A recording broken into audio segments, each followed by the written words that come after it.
और एक दफ़ा फिर आप सबको खुशामदीद कहूँगी हमारी इस खुसूसी ट्रांसमिशन में जिसका नाम है ईद इसार। और बात वही आ जाती है कि ईद का मौका है, खुशियों का मौका है, सेलिब्रेट करें अपनों के साथ और ख़ुद जिस तरह से इस ईद को मनाया जाता है वैसे ही मनाएं, लेकिन कोविड की SOPs को ज़रूर ध्यान में रखते हुए ताकि आप अच्छे से सेलिब्रेट कर सकें और आने वाले दिनों में कोई और परेशानी मोल ना लें। आगे बढ़ेंगे, हमारा मेहमानों का पैनल थोड़ा सा चेंज हो चुका है, हमने थोड़ा सा और उसको एनर्जेटिक कर दिया है। हम जैसे बात कर रहे थे आगाज़ में, मैंने आपसे बताया था कि हमारी जितने भी ATV के प्रोग्राम्स हैं जो आपको लोग जिसमें इंटरटेन कर रहे होते हैं वो तो एक ऑन स्क्रीन कर रहे होते हैं, एक प्रॉपर एक सिलसिला चल रहा होता है जो प्रोग्राम की रिकमेंडेशन होती है उसके हिसाब से, लेकिन वो खुद उनकी शख्सियात किस तरह की हैं, वो सब ईद कैसे मनाते हैं, इस पर आज हम उनसे बात करने वाले हैं। एक और हमारे साथ जो पैनल यहाँ पर मौजूद है मैं उन्हें वेलकम करना चाहूँगी। वैसे तो वो एक बड़ी ज़बरदस्ती स्कल्पचर है, लेकिन आज वो बाहैसियत एक होस्ट आज हमारे इस शो में मौजूद हैं क्योंकि ATV का एक वो प्रोग्राम होस्ट कर रही हैं। उस प्रोग्राम के बारे में भी मैं आपको बताऊंगी बाद में थोड़ी देर के, लेकिन उससे पहले मैं उनको वेलकम करना चाहूंगी। हमारे साथ यहाँ पे मौजूद है रिफत शाहीन। बहुत शुक्रिया। कैसी हैं आप? ईद मुबारक। खैर मुबारक, आपको भी ईद मुबारक हो। बहुत प्यारी लग रही हो। Thank you so much as always. Thank you. Okay जी, सेम कम्प्लीमेंट आपके लिए। Thank you. और आज आपने अच्छा लगने है क्योंकि जो बाकी के पैनल में वो मर्द हजरात हैं तो हमने तो हावी होना ही है, हम दोनों ने हावी हो जाना है डेफिनेटली। चले जी, उनको भी वेलकम करते हैं, उन्हें कमतर फील नहीं करवाएंगे क्योंकि जाहिर है टैलेंट पे अगर आज हम बात करेंगे तो उनका टैलेंट हमसे ऊपर है। हम उनसे सीखते हैं, उनकी नॉलेज, उनका जो इजाफा होता है जो वो हमें सिखाते हैं, उसे सीखने के लिए हम बहुत लकी हैं कि हम यहाँ पे मौजूद हैं। हमारे साथ यहाँ एक और जो मेहमान मौजूद है, basically he is a writer, he is a singer, और जिस प्रोग्राम को रिफत होस्ट कर रही हैं उनके एक्सपर्ट भी, स्टोरी टेलर भी वही हैं। तो आइए उन्हें वेलकम करते हैं। हमारे साथ यहाँ पे मौजूद है राना जफर फानी साहब। अस्सलाम वालेकुम। वालेकुम अस्सलाम। कैसे हैं आप? अल्लाह ईद का शुक्र, मुबारक। आपको भी बहुत ईद मुबारक। खैर मुबारक, खैर मुबारक। ओके जी, इसी के साथ और हमारे जो मेहमान यहाँ पे मौजूद है, अगर आप देखें कि आज मैं बहुत ज़्यादा अच्छी लग रही हूँ क्योंकि रिफत ने भी मुझे बड़ा अच्छा कॉम्प्लीमेंट दिया है, मेरे अच्छे बाल लग रहे हैं, मेरा मेकअप अच्छा लग रहा है। और देखें जी, वही वाली बात है कि हम आपके सामने प्रेजेंट हो जाते हैं एक अच्छी सी टिप टॉप हालत के अंदर, आप तारीफ भी करते हैं, लेकिन उससे पीछे जो हाथ होता है वो शायद आपको नजर नहीं आता। इसलिए हमने आज कोशिश की है कि वो हाथ भी नजर आए और वो टैलेंट भी आप देख सके। तो हमारे साथ हमारे बड़े जबरदस्त से मेकअप आर्टिस्ट यहाँ पे मौजूद है जिन्होंने मुझे आज मेकओवर दिया है। रमजान, अस्सलाम वालेकुम। अस्सलाम वालेकुम जी, समरा कैसी हैं आप? बिल्कुल ठीक मेरी ठाक। तरफ से आपको बहुत ज्यादा ईद मुबारक। और जितने भी हमारे देखने वाले पाकिस्तान और पाकिस्तान से बाहर, आप सबको भी बहुत ज्यादा ईद मुबारक। जी जनाब, तो आगे बढ़ते हैं। जाहिर है ईद का मौका है और मेन जो ईद का पहला दिन था वो तो गुजर ही चुका है। अक्सर लोगों के घरों में कुर्बानियां पहले दिन होती हैं, लेकिन कुछ लोग दूसरे दिन पर भी कुर्बानी रखते हैं। मैं राना साहब आपसे आगाज करना चाहूंगी ईद के हवाले से। आपके पहले दिन हो गई कुर्बानी या दूसरे दिन भी होनी है? नहीं, पहले दिन हो गई अल्हम्दुलिल्लाह, और अच्छा। बहुत अच्छी हो गई। Very good. और अल्हम्दुलिल्लाह जो फर्ज था वो अल्लाह ने बड़ी एहसन तरीके से उसको अदा करने में मेरी हेल्प की। क्या बात है। तो कुर्बानी आप ज़िबा खुद करते हैं जानवर नहीं, को या बिल्कुल क्या? नहीं, ये बड़ा दलेराना काम है, मैं खुद नहीं करता। अक्सर वैसे लोग नहीं कर सकते, नहीं कर सकते सास होते हैं हाँ, इस मैं मामले सिर्फ में ये जरा। गोश्त बनवाने में पूरी हेल्प करता हूँ डेफिनेटली, लेकिन क्योंकि ये जिसका काम उसी को साजे, अब सारे काम खुद करना बंदा शुरू कर दे तो फिर वो कसाई की तो बेचारे उनका क्या होगा। तो आपके ऊपर कितनी जिम्मेदारी होती है क्योंकि खवातीन का बड़ा एक बड़ा रोल होता है मर्द हजरात को आगे धक्का देने में कि जी आपने कसाई से गोश्त ऐसे बनवाना है, ऐसे कटवाई होनी चाहिए, ये अलग रखना है, वो अलग करना है। तो किस तरह से आपके घर में सिलसिला होता है? यार मैं इस मामले में बहुत ज्यादा लकी हूँ। अच्छा। मेरी जो वाइफ है अल्हम्दुलिल्लाह वो मर्दनुमा वाइफ है। वाकई वो खुद खड़े होके कसाई से कटवाती वो है पास गोश्त। खड़े होके एक एक चीज उसने बनानी होती है। आप तो लकी किसका वाकई ही है। बहुत ज्यादा लकी हूँ हर लिहाज से, क्योंकि ज्यादा बताऊंगा ना तो आप कहेंगे आप बहुत ज्यादा लकी हो। आप बहुत ज्यादा लकी है। सीरियसली वो बहुत ज्यादा हेल्प करती हैं माशाल्लाह माशाल्लाह से। खाने खुद बनाना, फिर तकसीम करना और सबका हिस्सा बराबर आपकी तरक्की तकसीम का करना। राज भी फिर यही है ना, अल्हम्दुलिल्लाह, आपको मैक्सिमम अल्हम्दुलिल्लाह। टाइम देती हैं आपकी फील्ड क्या में। बात प्रॉपर है। टाइम देती हैं। और मजे की बात, जब मैं कुछ चीज लिख रहा होता हूँ या मैं किसी चीज को बनाने के लिए प्लानिंग कर रहा हूँ तो वो बेचैन रूह की तरह मैं लेफ्ट राइट घूम रहा होता हूँ, तो वो फटाफट एक अच्छी सी चाय बना के कहते हैं ये पकड़े और उठे बैग के लिखो आराम ना। अरे क्या बात है, क्या बात है। आपकी बात से मुझे अपनी फैमिली की याद आएगी कि मेरी फैमिली भी ऐसे ही करती है। उन्हें जब पता हो मेरे इर्द गिर्द ऐसी कोई चीज चल रही है, मुझे कुछ क्रिएट करना है, हाँ। तो सारी फैमिली सब कुछ खामोश करा के सब कहते हैं नहीं इनको तंग नहीं करो, भी सारे साइड पे हो जाओ, वो घर के हिस्सा मेरे लिए खाली हो जाता है। सही है। अच्छा ये तो काम की बात है ना, अभी हम बात करें थोड़ा सा ईद के हवाले से हाँ, कि ईद के कुर्बानी हवाले से भी बात करी। ईद आप ईद के दिन भी कुछ काम ईद के दिन भी ऐसा ही हो रहा होता है। ओह माय गॉड, फिर तो आपके घर का माहौल डिफरेंट हो रहा है, जैसे कि अभी बताएंगे आपको कि हम इस ईद पे कुछ मुख्तलिफ कर रहे हैं, लेकिन वैसे हर ईद पे मेरे साथ ऐसा ही हो रहा होता है। ऐसा ही होता है। अच्छा आप उन लोगों में से नहीं है कि जी घर में ये देख रहे हैं कि जी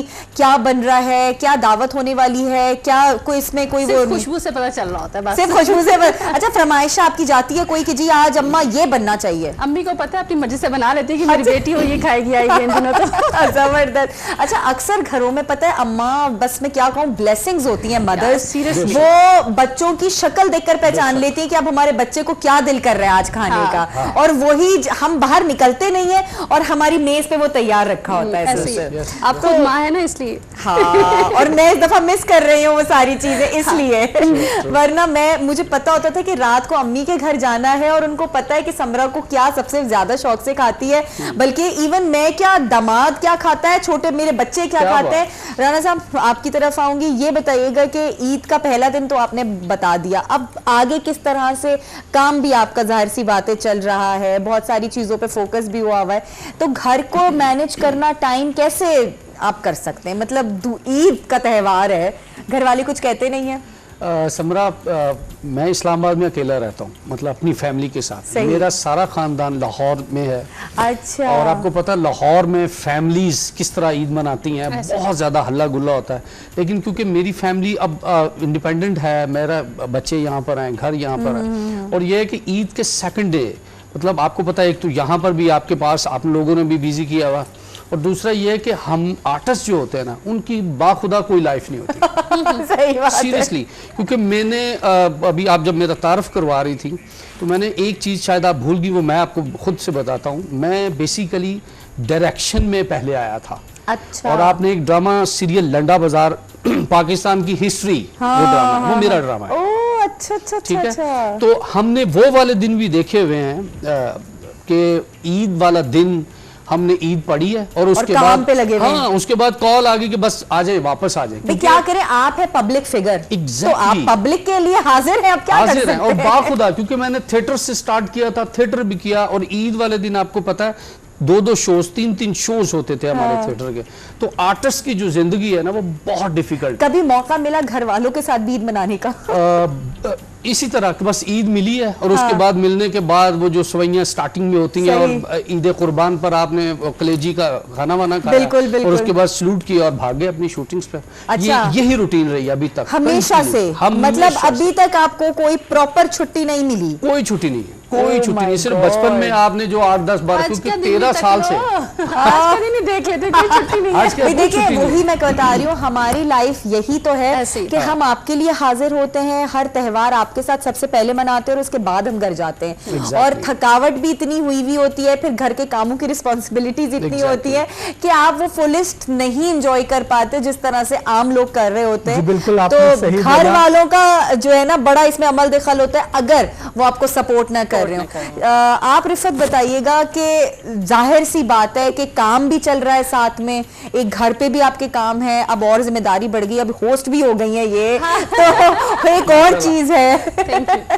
तो उसके साथ साथ लड़कियों की तो ईद की ना बड़ी तैयारियां होती हैं कि जी फलाना जोड़ा भी हर दिन के लिए अलग हो, उसके लिए ज्वेलरी अलग, और माशाल्लाह से जो आपका ड्रेसिंग सेंस है, जो शौक है आपके, उनसे तो मुझे लगता है कि ईद में आप कोई कसर नहीं छोड़ती। मेरे ड्रेसिंग सेंस को ये सारा क्रेडिट मेरी दोनों बहनों और मेरी भाभीयों को जाता है। अच्छा। यकीन माने कि अगर आप मुझे आम हालत में देख लें तो मैं वो एक बच्चा हूँ जो एक ट्राउजर और एक टी शर्ट पहन के सारे घर का कर लेता है। अच्छा। घूम रहा है, अम्मी से डांट खा रहा है, कभी एक चोगा सा पहन के घूम रही हूँ, अम्मी से डांट खा रही हूँ, तो ये मुझे बिल्कुल सीरियसली इन चीज़ों का बिल्कुल कॉन्सेप्ट नहीं है। ईद पे भी मैं कोई खबर मैं आपको लास्ट में बताई थी कि खाने की खुशबू से मेरी आंख खुलती है। ठीक है। तो आंख खुलती तो उसके बाद मुझे ना जबरदस्ती तैयार कराया जाता है कि ये मैं कहती हूँ मेरी ईद नहीं है यार, मेरी ईद उस दिन होती है जैसे मुझे कोई अच्छा प्रोजेक्ट मिल रहा होता है। तो ये तो बस ऐसे दिन है, मैं फ्री हुई हूँ तो बस मैं जैसे घूम रही हूँ मुझे घूमने दे।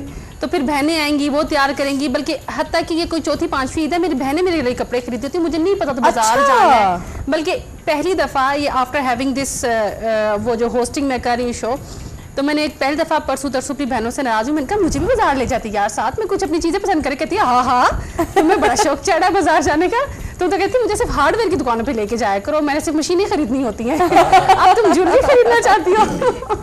वो होता। अच्छा, आप लकी हैं कि आपके घर में बहनें हैं, भाभियां हैं। हाँ। तो वो एक हल्ला गुल्ला भी रहता है और आप अपनी जिम्मेदारी किसी को दे भी सकते हैं। उन लड़कियों के लिए मैं सोचती हूँ कि जिनके घर के ऊपर सिर्फ वही होती हैं, फिर बाकी भाई होते हैं, तो फिर आप भाइयों से तो कहना तो फिर बड़ा फजूल है। मेरे भाई मेरा आईलाइनर लगाते थे बचपन में, है सीरियसली। अगर मेरे कॉलेज में कोई फेयरवेल पार्टी है तो निकलने से पहले मेरा आईलाइनर ये वो सब कुछ मेरा बड़ा भाई कर रहा होता था। अब मेरे पास यहाँ पाकिस्तान मौजूद नहीं है, बाहर है, तो मुझे बहुत मिस करे। कह रहा 8वें महीने में मैं आ रहा हूँ तो तैयार तुझे मैं ही आके करूंगा, फिक्र न कर। बड़ी बात है यार। नहीं, तैयार इंशाल्लाह नहीं, अभी तो तैयार आपको करेंगे हम खुद। रमजान और साहब। आपके best हाँ, makeup, रमजान best साहब ने hairstyle। जिम्मेदारी उठाई भी है। जी बिल्कुल एग्जैक्टली। अच्छा, जितने हमारे देखने वाले हैं उनके लिए भी ये मेन बात है आज, क्योंकि ईद का दिन है। लेकिन हम अभी मेकअप पे बात नहीं करेंगे। आज मैं पूछना चाहती हूँ कि आपके घर ईद कैसे सेलिब्रेट की जाती है, आप घर वाले कैसे सेलिब्रेट करते हैं? ईद की जो हम दोनों सेलिब्रेशन देखा ही आज कैसे सेलिब्रेट किया। हाँ, हमें काम के अलावा आज आप हमें बात असल बताएं। में काम के देखें, जब लड़की खूबसूरत दिखेगी तो जितनी हमारी देखने वाली है उनको भी हम बताएंगे कि वो सबसे पहले क्या एप्लीकेट करें ताकि वो प्यारी से प्यारी दिख सकें। तो हमारी ईद है दूसरों को खूबसूरत बनाना। वो हम ब्रेक के बाद उस पर बात करेंगे। बिल्कुल ठीक है, बिल्कुल एग्जैक्टली आपने ठीक बोला। ब्रेक के बाद तेज है, हर बात पे अपना चूरन भेज रहा है। जी बिल्कुल, ये कब आर्टिस्ट है ना। लेकिन हम भी किसी से कम नहीं देखिए है। आपने हम माशाल्लाह कैसे गुजारते हो गलवा के छोड़ेंगे। हाँ बिल्कुल, वो भी बताएंगे। देखिए आप माशाल्लाह पाकिस्तान का बहुत बड़ा नाम है, इतनी ज्यादा एफर्ट्स आपने किए हैं, तो आपको देखते हुए हमने अपना चूरन भी साथ साथ मेकअप का लगा लिया वो ताकि लगा लेंगे, उसको भी टाइम देंगे। समरा, मैं आपके शो में वादा कर रहा हूँ इससे भाई, जी। अगला प्रोग्राम भी इससे करवाना। ऐसे करवाना, आप सुन लें भाई। बस चले, आपका जी, इंशाल्लाह। चूरन बिक गया। जी इंशाल्लाह ताला। अब बताएं ईद कैसे अच्छा, मनाएंगे? ईद के दिन अब सबसे जो अर्ली मॉर्निंग आ रहा है, ईद पढ़ी। ईद पढ़ने के बाद हमने सबसे पहला जो मेरा काम होता है, मेरे से ज्यादातर आपको दुखी बातें मिलेंगी। मुझे कब्रिस्तान वालदा की कब्र पे मुझे फूल लेके जाने होते हैं, तो जो 12 से 1 बजे तक का टाइम है मैं वही रुकता हूँ। अच्छा। और जब घर आता हूँ खाना बना होता है, फिर खाना खाया जाता है और बस इसी तरह अच्छा, से कोई ईद फरमाइश गुजर जाती आपकी है। होती है घर वालों से कि जी आज ये फरमाइश बनना चाहिए? क्योंकि कुर्बानी पे देखें हर किसी को बड़ा जी। शौक होता है मुख्तलिफ लवाजमात का कि टेबल पे सजे हुए हो जब वो आए। बिल्कुल। अच्छा, हमारे होम में इस तरह होता है कि कोई खास फरमाइश नहीं होती। अच्छा। जाहिर है अर्ली मॉर्निंग खाना बन जाता है और फिर जाके उसको खाते हैं, बस इसी तरह से जॉइंट फैमिली आपकी? जॉइंट फैमिली नहीं, सेपरेट है। अच्छा, मतलब joint सेपरेट आप family नहीं रहते है। हैं। हमारा वैसे खानदान तो बहुत बड़ा है, लेकिन जॉइंट फैमिली नहीं है। सारे अपने अपने मेरे जो वालिद साहब के भाई हैं वो तमाम के तमाम जो भाई हैं वो अपने अपना काम कर रहे होते हैं। नहीं तो इस तरह सुने, कवारों का तो ज्यादा वो होता है, फरमाइशें होती हैं, अम्माओं से तो बड़ा कर सकते बहुत हैं, ज्यादा लड़ाई बीवियों से करते हुए डर लगता है। अम्मा है जो नहीं उनकी। मैं यही बता रही कि आज मैं क्योंकि जल्दी पहुंची थी, तो मैं जब पहुंची तो कुरान पाक की तिलावत लगी हुई थी। मुझे देख के शायद उन्होंने कहीं बंद की कि मैडम आ गई तो शायद गाने, लेकिन उनका नहीं, मुझे अच्छा लग रहा है। लेकिन ज़ाहिर है, सुनी, देखिए, सबसे उसके जो बाद ये main- अपने काम पे जुट गए, तो इनकी ईद मेरे बिल्कुल ख्याल से ऐसे मेन जो गुजर रही है। लाइफ है ना हमारी, काम काम और काम है, और इसी मकसद को लेके हम ज्यादातर बात कर रहे हैं। ईद बस, इसी तरह से फिर आ गए गुजरती इसी है। बात पे। ये खट्टा मीठा चूरन नजर आ रहा है लोगों Yes, yes, yes. आपका। लेकिन मैं अब- अभी आपको बात ही नहीं करने दूंगी, इस पे ना मजे की बात ये काम की लेकिन- बाहर में बाद में बात करेंगे। देखिए जी, ईद होती है, बिल्कुल। मौका मिलता है ईद को सेलिब्रेट करने बेहतर का। है, बहुत बेहतर काम है। हम सारी जिंदगी करते हैं, बेशक। ठीक है, हमारा भी यही चीज है, मोटिव है कि काम हमारी प्रायोरिटी होती है, बिल्कुल ठीक लेकिन है। हमें अपने लिए और अपनों के लिए भी वक्त निकालना वक्त निकालना चाहिए। चाहिए। और ये बिल्कुल, त्योहार exactly। हैं, ये बड़ी मुश्किल से लोगों को मिलते हैं। बिल्कुल आपने बिल्कुल सही बोला। इसको त्योहार को खुशियों के साथ गुजारना चाहिए, इस त्योहार को और भी मेकअप कर दो। साथ साथ खूबसूरत भी बनना चाहिए। लेकिन त्योहार में अगर लड़की खूबसूरत ही नहीं बनेगी तो त्योहार वाले देखने वाले तो- रमजान साहब, आप जीत गए। समरा, इसको इस कुर्बानी की ईद पर ना बकरों के मेकअप पे लगाएं, ताकि ये जितना ये काम का इसको शौक है ना, ये उसमें भी काम करें। अब देखिए हमारा काम भी इतना सेंसिटिव है। देखिए जब इस मेकअप सेंसिटिविटी हुआ को हम ब्रेक के बाद देखेंगे, मुझे ब्रेक लेने दें। जी बिल्कुल ठीक है, बहुत ज़रूरत हो गई है इस ब्रेक की। और जो काम है उस वो जाहिर है बड़ी अच्छी बात है कि रमज़ान जी जो है वो बड़े एफर्टलेस अपने काम के पीछे जुटे रहते हैं, और ऐसा ही जो ट्रस्ट है वो आपको अपने काम से होना चाहिए, इतना लगाव होना चाहिए। लेकिन बात वही आ जाती है कि जो त्यौहार होते हैं और जो आपकी फैमिलीज होती हैं वो भी आपसे कुछ एक्सपेक्टेशंस रखती हैं कि आप उनके साथ वक्त गुजारेंगे, आप उनके साथ त्यौहार का एक छोटा सा लम्हा भी गुजार ले तो उनके लिए बाकी का दिन गुजारना बड़ा अच्छा हो जाता है, खास तौर पे आप जिनके साथ घर में रह रहे होते हैं। अच्छा जी, ये मज़ेदार सी गपशप चलती रहेगी, अभी काम के हवाले से भी फाइनली हम आएंगे रमज़ान साहब की तरफ भी और राना साहब की तरफ भी और रिफत की तरफ भी, लेकिन इस छोटी सी ब्रेक के बाद कुर्बानी के हवाले से हमने बहुत सारी मज़ेदार गपशप करी अपने मेहमानों के साथ, उनके दिन देखे, हमने सुने कि किस तरह से उन्होंने सेलिब्रेट किए, पहला दिन कैसा गुजारा, दूसरा दिन तो आगाज़ हुआ है तो वो यहाँ हमारे साथ हैं। आगे चलकर बात करेंगे कि उनके जो प्रोग्राम्स की बात हम कर रहे थे, जैसे कि राना साहब का एक जो प्रोग्राम अभी जिसकी होस्ट रिफत भी हैं, फिल्म कहानी, और कॉन्सेप्ट जो था वो आपका ही है जी। तो सबसे पहले तो मुझे ये बताएं कि ये कॉन्सेप्ट आपके जहन में कैसे आया, क्या चीज़ आपने सोची और फिर आपने कहा कि नहीं मुझे इस पे काम करना है? समरा इस तरह है कि मैं जब स्टार्टिंग में मैंने फिल्म इंडस्ट्री में मेरी बड़ी तकलीफ़ों के साथ मैं फिल्म इंडस्ट्री में गया, तो हमारी फिल्म इंडस्ट्री का मैंने अरूज देखा हुआ है, ठीक है। पाकिस्तान फिल्म्स जब हम जाके सिनेमा में देखते थे एक चार्म था, राइट। तो अभी थोड़ा सा फिल्म इंडस्ट्री में जवाल आया, तो मुझे एक चीज़ वो अंदर से बीइंग डायरेक्टर खल रही थी। हाँ, मुझे वो तकलीफ हो रही थी कि यार जो सुनहरी वक्त था हमारी फिल्म इंडस्ट्री का उसको दिखाना चाहिए। बिल्कुल।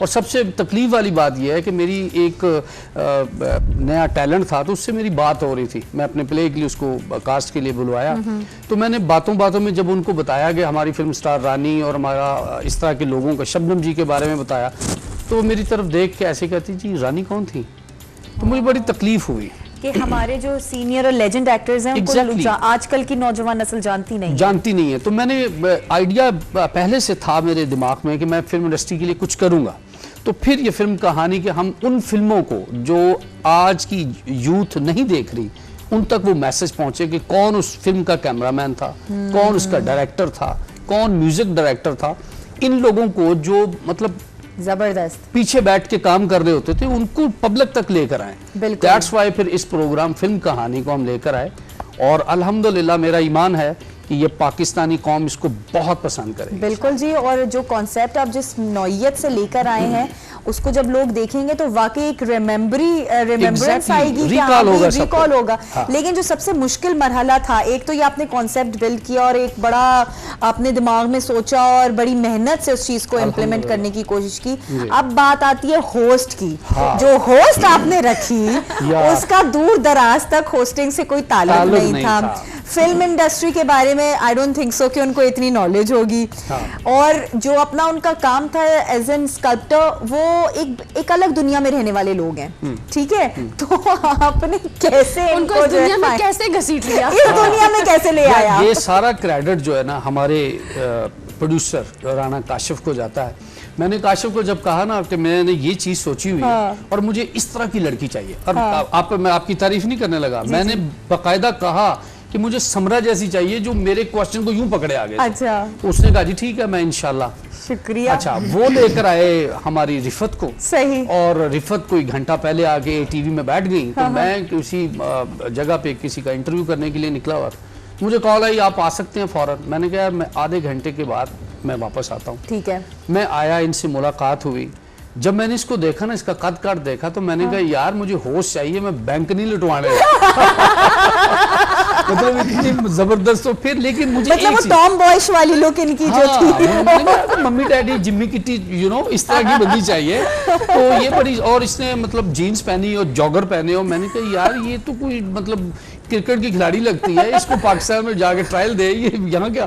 तो उसने कहा नहीं फानी भाई, तो मैं आपको वहां पे ब्लास्ट हो गया एक। एग्जैक्टली। अच्छा, उसके बाद मुझे जो सबसे अच्छी बात लगी बीइंग टेक्नीशियन, इसने बड़े आजिज़ाना झुके हुए अंदाज में कहा कि सर मुझे पहली बात तो ये है कि मुझे खुशी हुई आपसे मिल के। अच्छा। कि आपने इतने बड़े बड़े काम किए हुए हैं, तो आई एम वेरी हैप्पी, लेकिन मैं कोशिश करूंगी कि आपके म्यार तक मैंने ऐसे करके काशिफ राना को देखा, मैंने कहा यार इसकी आज ही मरवाएगी मुझे। तो मैंने कहा बिस्मिल्लाह करें, आप टेक करें। तो सारा क्रेडिट, क्योंकि ज्यादा मेहनत राना काशिफ ने की है इसके साथ। डायरेक्टर और उन्हीं के लिए हम लोगों ने एक कुर्सी खाली छोड़ी हुई है कि यहाँ हाँ। उन्होंने बैठना था, लेकिन वो कह कर गए नहीं मैं अपना प्रोग्राम नहीं छोड़ूंगा। तो हाँ अपनी- भाई देखे ना, ये कुर्बानी, डायरेक्टर की ये कुर्बानी, कुर्बानियां होती हैं। एक कुर्बानी ये भी होती है, एक तो हम जो अब कुर्बानी के हवाले से बात करते हैं, लेकिन वाकई हमारे जो डायरेक्टर साहब हैं उनका, हम जिस तरह का शो आपके सामने आ रहा है और आप कहते हैं कि जी जबरदस्त शॉट्स हैं, जबरदस्त आपका जो है वो गेस्ट की लाइनअप हुआ हुआ है, तो ये हमारे प्रोड्यूसर और डायरेक्टर की मेहरबानी होती है। बेतहाशा जिद के बावजूद हमारे साथ वो नीचे नहीं बैठे और अपने काम के ऊपर ये देखे ना, काम की जो जद्दोजहद और वो जुस्तजू है वो उनको वापस यहाँ नीचे नहीं लेकर आ रही है। कोई बात नहीं, किसी दिन हम भी ऊपर चले जाएंगे। ऊपर नहीं, कंसोल में जाएंगे। मतलब वाकई अगर हम भी देखें तो आजकल की जो नस्ल है उसको हमारी पुरानी जो फिल्में थी उनके बारे में पता ही नहीं है। एक ज़माना था जब ईद के मौके के ऊपर पुरानी मूवीज़ चलाई जाती थी और हम बैठकर घरों में अपने घर वालों के साथ देखते थे, लेकिन अब फिर वही वाला वक्त आगे बढ़ चुका है। आजकल की नई मूवीज़ चलती हैं तो हम फिर उन्हीं नई जनरेशन के साथ खो चुके हैं। तो राना साहब बहुत एक अच्छा आपने जो है इनिशिएटिव लिया है और वाकई रिवाइवल हुआ, लेकिन उस तरह से नहीं हुआ जैसे होना चाहिए था। पर जो हमारा टैलेंट और हमारे लेजेंड्स हैं उन्हें हम वाकई कभी भी नहीं भूल सकते, कभी भी नहीं भूल सकते। और देखें, मैं इसलिए भी, देखें आपकी जो हमारे पड़ोसी मुल्क इंडिया, उसकी जो इतनी बड़ी फिल्म इंडस्ट्री है, मैं आपको गिनवाना शुरू करूं ना आप परेशान हो जाएंगी। उनकी आधी से ज्यादा इंडस्ट्री पाकिस्तान के इन सुपरस्टार्स को कॉपी करती है। और इनका काम देखकर, इनसे सीखकर उन्होंने एक्टिंग की और वो एतराफ भी करते हैं, मानते भी हैं। और हमारी बदनसीबी ये है कि हम अपने इतने बड़े सुपरस्टार्स को फरामोश करके बैठे। दैट्स व्हाई हमने फिल्म कहानी स्टार्ट किया और बहुत बहुत शुक्रिया हमारे ATV का, इंतजामिया का। वाकई ये एक हमारे लिए अचीवमेंट है कि हमारे लोग इन सारी चीज़ों के बारे में उन्हें पता चले कि जो पुराने वक्त हमारी मूवीज़ बनती थी। और ये आपकी बात बिल्कुल ठीक है, पड़ोसी मुल्क अगर उसी कॉन्सेप्ट को लेकर मूवी बना देता है या एक्टर उस तरह की एक्टिंग करते हैं, हम उसको बड़ा सराहते हैं। लेकिन जब हमें पता चलता है कि अरे ये तो हमारे ही एक्टर्स को फॉलो कर रहे हैं, हमारे ही फिल्मों के पुराने कॉन्सेप्ट को अपनी फिल्मों में नए अंदाज में पेश कर रहे हैं, तो हम बड़े हैरान हो जाते हैं। सही बात है। हाँ, दुखी भी कि हमने उस वक्त क्यों नहीं दिखाया, हम आज क्यों नहीं दिखा रहे। ये बस ये थोड़ा सा है। मैं जरूर चाहूंगी कि हमारे टीवी चैनल्स जितने भी हैं, हम स्पेशल इन ओकेजन्स के ऊपर तो जरूर, और वाकई वही वाला टाइम होता है जब सारे घर वाले इकट्ठे घर में मौजूद होते हैं, तो आप प्लीज अपने पुराने जो ड्रामे हैं, जो हमारे लेजेंडरी एक्टर्स हैं, जो उनकी फिल्में हैं, उनको जरूर चलाएं ताकि हमारी आज की भी जो नस्ल है उन्हें जरूर देखे। वरना पुराने ड्रामे हो गए या पुरानी फिल्में हो गई, उनके बारे में वाकई हमें नहीं पता होता। ये तो आप लोग ने प्रोग्राम स्टार्ट किया, हमारी शान है, तो अब हमें पता चलेगा। अच्छा जी, ये गपशप तो चलती रहेगी और मजेदार बातें होंगी। और एक मैंने छोटा सा जो है आपको लुकमा दिया था, शायद आपको याद हो कि राना साहब जो है वो सिंगिंग भी बहुत अच्छी करते, तो ऐसे तो हम उनको जाने नहीं देंगे, उनसे हम मजेदार गाने भी सुनेंगे। और ईद का मौका है तो खुशियां तो बांटते ही हैं और हम बांटने के लिए तैयार है, लेकिन उसके लिए एक छोटा सा ब्रेक लेंगे। ब्रेक के बाद वापस आते हैं, हमारे साथ ही रहिएगा। आगे बढ़ेंगे। मैंने आप लोगों को बताया था कि राना साहब को हम ऐसे जाने नहीं देंगे, तो बिल्कुल ऐसा नहीं होने वाला। और हमने उनको फुल तैयारी के साथ यहाँ पे बिठा दिया, माइक शाइक भी दे दिया है।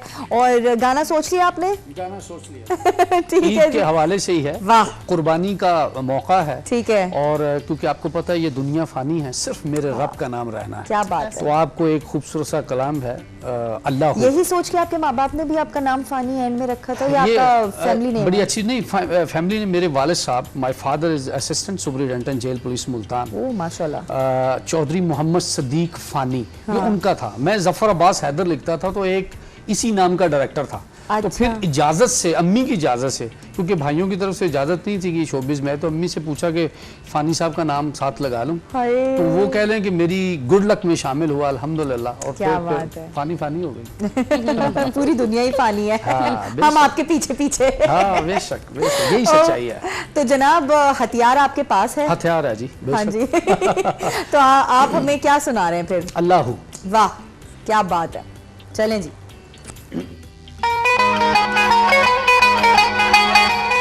अल्लाहू अल्लाहू अल्लाहू अल्लाहू अल्लाहू अल्लाहू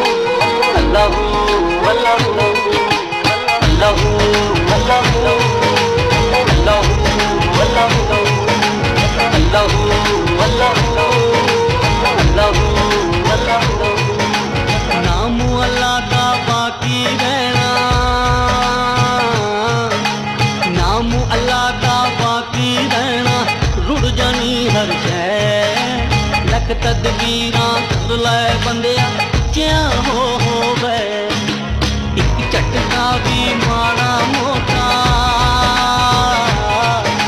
एक झटका भी माड़ा मोटा सकना नहीं तू सै सुते दिल नाल तौबा कर लै हरदम ही बस गए अल्लाहू अल्लाहू अल्लाहू अल्लाहू अल्लाहू अल्लाहू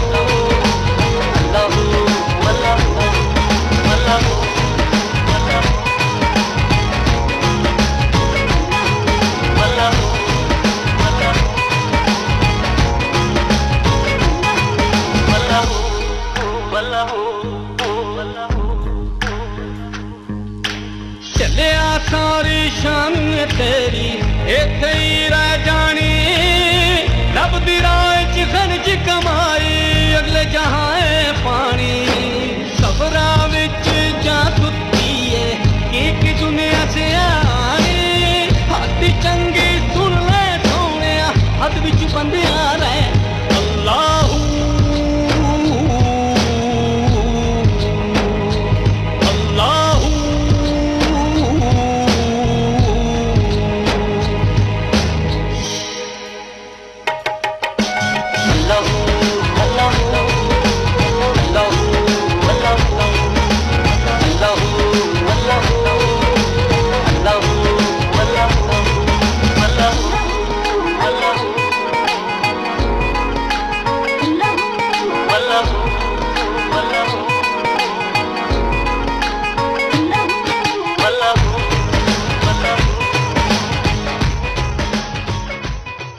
वाह वाह वाह वाह वाह, जबरदस्त जबरदस्त जबरदस्त। और मुझे लगता है इसके पीछे की कोई कहानी भी होगी। कहानी डेफिनेटली है क्योंकि हर चीज के पीछे एक ना एक कहानी जरूर होती है। मैंने फिल्म की थी प्यार के दो पल, तो उसका एक गाना बहुत हिट हुआ, मांगे ये प्यार के दो पल। तो एक आर्मी के कर्नल शमीम हाजरा मेरे दोस्त हैं, यहीं से हमारी दोस्ती भी हुई। उन्होंने मेरा गाना सुना तो उन्होंने मेरा नंबर ट्रेस किया। उसके बाद मुझे फ़ोन आया और कहते हैं मैं एक कर्नल बात कर रहा हूँ, शमीम हाजरा मेरा नाम है, तो मुझे ये बताओ तुम उर्दू गाते हो पंजाबी भी गाते हो? अच्छा। तो मैंने उनको कहा, मैं कहा जी मैं बड़ी टका के पंजाबी गाना है, मैं पंजाबी हूँ। तो उन्होंने कहा कि ठीक है, मैं एक चीज़ मैंने लिखी है, तो मुझे आपके गले का बड़ा मज़ा आया, तो ये गाना आपने गाना है। वाह। फिर उन्होंने मुझे गाना भेजा और इस गाने को जब उन्होंने लिरिक्स मुझे इसके भेजे तो मैं ड्राइव कर रहा था अपनी गाड़ी, तो मुझे एकदम से याद आया कि मुझे कुछ उन्होंने भेजा था। तो मैंने वो चीज़ें निकाली, ड्राइव की। अच्छा, जब भी मैंने कोई धुन बनाई है या मैंने गाना लिखा, गाड़ी में होते हैं? मैं ड्राइव कर रहा होता हूँ और मैं बेहतरीन म्यूजिक उसका वही बनाता हूँ। यस, हालांकि ये अल्लाह की अता है। मैं आपको बताऊं, मैंने इस गाने की धुन बनाई, उसके बाद मैंने अपने दोस्त को फोन किया, कंपोजर को, सोनू को। मैंने कहा यार ये चीज है, इसको सुन लो और इसको बनाओ। क्या होता है, कोई एक चीज पे बस क्लिक हो जाए, अल्लाह ताला की जात है, हर चीज के ऊपर आपको वो होता है कि हाँ भाई क्लिक हो गई, हाँ। अल्लाह ताला का साथ है और फिर बल्ले बल्ले उस चीज बल्ले बल्ले, अल्हम्दुलिल्लाह। ये बात है। हाँ। मैं रिफत आपसे भी कोई ऐसी उम्मीद कर सकती हूँ? नहीं, आपका दूर दराज तक कोई ताल्लुक नहीं है। नहीं, ये बड़ा अच्छा आपने क्वेश्चन किया। हाँ जी। क्योंकि जब मैं प्रोग्राम इसके साथ कर रहा होता हूँ, मैं को गाने की बात करूँ तो कहती नहीं, इसको पता नहीं था मैं गाता हूँ, और खुद दबा के गुनगुनाती है, बड़ी अच्छी सुरीली है। अब तो प्रोग्राम एंड होगा ही नहीं जब तक रिफत कोई गाना नहीं गा देती। ये सीरियसली मुझसे नहीं गाया जाएगा। आप सुनाएं जी, आप बड़ा अच्छा। हम सब जानते हैं you are not a singer, ठीक है।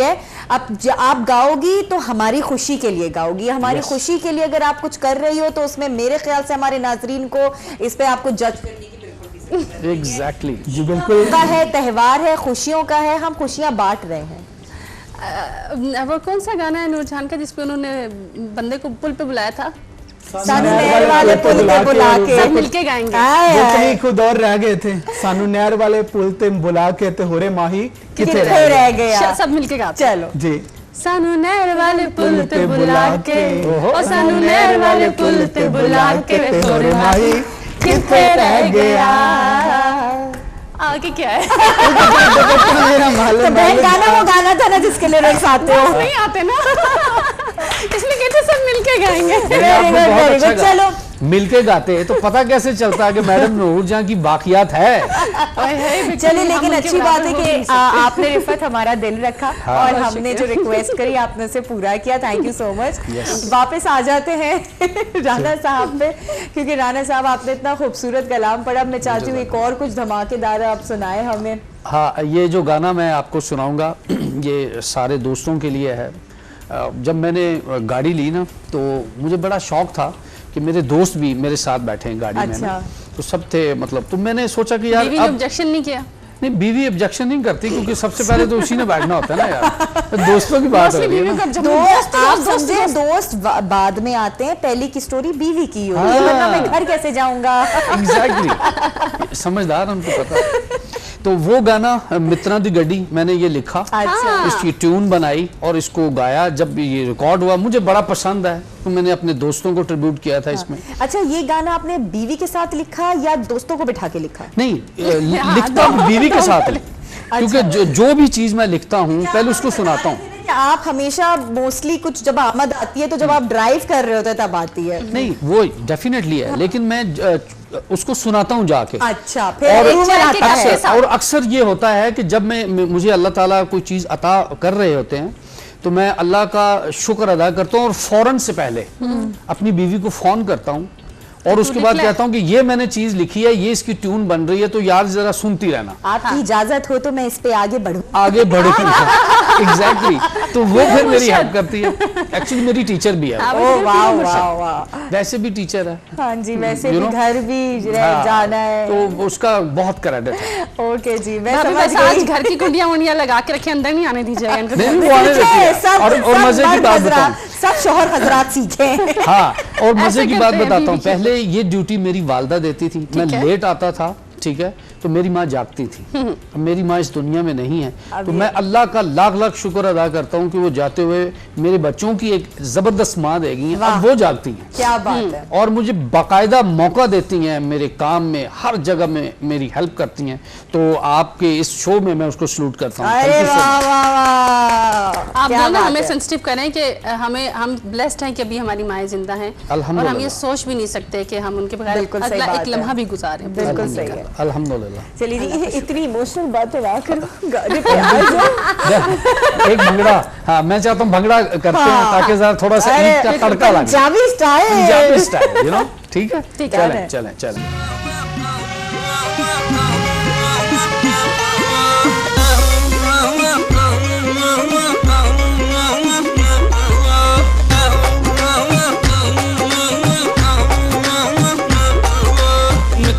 गड्डी विच बह जानी, मित्तरां दी गड्डी विच बह जा, लम्मा जिहा हुट्टा ले जानी, लम्मा जिहा हुट्टा ले जा, सारे वर्ल्ड दी सैर करावा, फ्रंट सीट ते मैं जानी,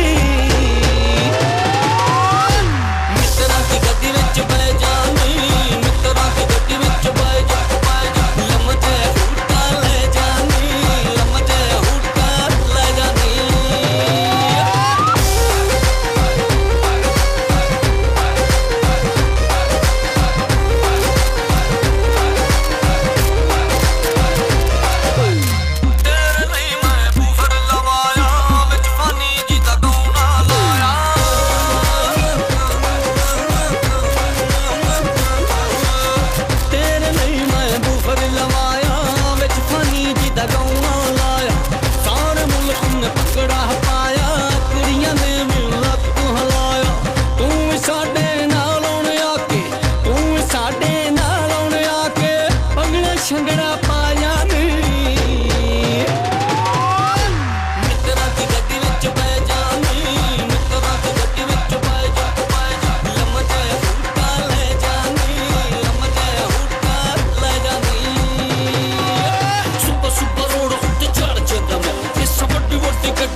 क्या बात, ये तड़का जो लगाया है इन्होंने पंजाबी स्टाइल में। Thank you, thank क्या you. बात है राना साहब, बेहद शुक्रिया आपका।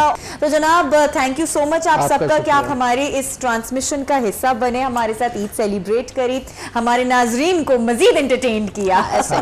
हमारी अब ये ट्रांसमिशन इख्तिताम को पहुंचती है, लेकिन हमारे मज़ेदार रंगारंग प्रोग्राम जारी रहेंगे ईद के, और आपने एंजॉय करना है। इसके बाद भी सिलसिला जारी रहेगा, एक से एक बढ़कर प्रोग्राम आपके लिए हम लेकर आए हैं ईद पर, और तीसरे दिन भी इसी तरीके से रहेगा।